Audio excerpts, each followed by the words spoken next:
नमस्कार। आज एक बार फिर से बात भारत चीन सीमा विवाद की। सीमा विवाद पैदा करने में माहिर चीनी रणनीतिकारों और चीनी सेना को एक और तगड़ा झटका लगा है। गलवान में पिटने के बाद चीनी सेना ने पैंगोंग के उत्तरी सिरे पर धोखेबाजी का सहारा लेकर फिंगर 4 से 8 के बीच अपनी पोजीशन को काफ़ी मजबूत कर लिया था। लेकिन इसी पैंगोंग जिले के दक्षिणी इलाके में जब चीनी सेना एलएसी पार कर हमारी चोटियों पर कब्जा करने पहुंची तो वहां मौजूद भारतीय सेना के जवानों ने उन्हें जबरदस्त तमाचा मारा। चीन की सलामी स्लाइसिंग चारों खाने चित हो गई। आपने हाल के दिनों में इस सलामी स्लाइसिंग की खूब चर्चा सुनी होगी। मिलिट्री की भाषा में इसे कैबेज स्ट्रैटेजी भी कहा जाता है।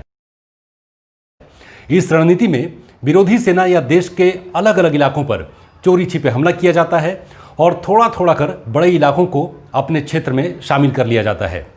चीन इस नीति का इस्तेमाल अपने पड़ोसी देशों के खिलाफ करता रहा है और सलामी स्लाइसिंग की पॉलिसी में धोखेबाजी की मिलावट कर अपना इलाका भी बढ़ाता रहा है।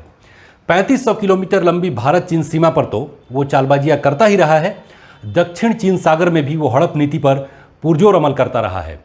दरअसल चीन दुनिया का इकलौता देश है जो दूसरे विश्व युद्ध के बाद लगातार अलग अलग देशों की ज़मीन हड़पता रहा है। इसमें उसकी तकनीक वही होती है, यानी सलामी स्लाइसिंग। सलामी स्लाइसिंग दरअसल सलामी टेक्निक का ही विकसित रूप है।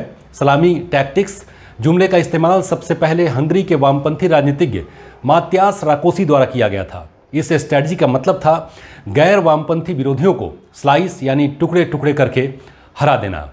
आपको बताता हूं कैसे चीन ने इस सलामी स्लाइसिंग को अपनी विदेश नीति का हिस्सा बना लिया। 1948 में जब कम्युनिस्ट पार्टी सत्ता में आई तो सबसे पहले उसकी नज़र गई तिब्बत पर।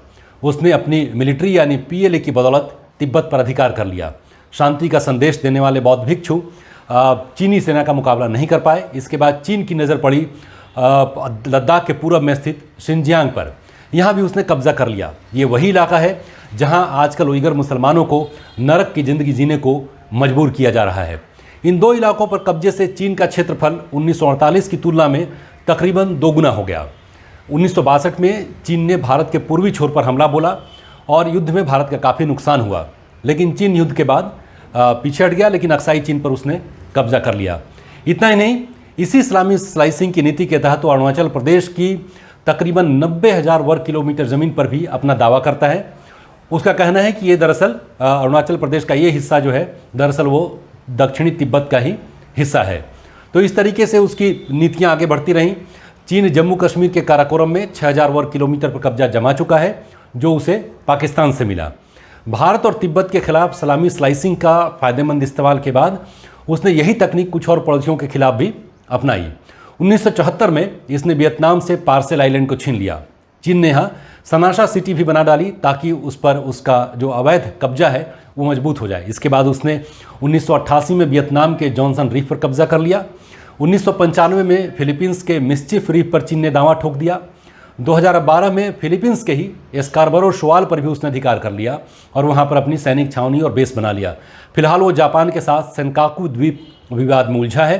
चीन इसे दियाऊ आइलैंड कहता है और उस पर अपना दावा करता है। ये अलग बात है कि जापान ने 2 द्वीपों पर अधिकार कर उनका नामकरण भी कर दिया, यानी चीन के खिलाफ पड़ोसी देश कमर कसने लगे हैं। चीन ने अपने 3 पड़ोसी देशों किर्गिस्तान, कजाकिस्तान और ताजिकिस्तान की ज़मीन भी हथिया रखी है। इतना ही नहीं, वो रूस के सुदूर पूर्वी इलाके में भी अपने किसानों को धीरे धीरे आगे बढ़ा रहा है और रूस की ज़मीन पर अवैध कब्जा करने के लिए प्रोत्साहित कर रहा है।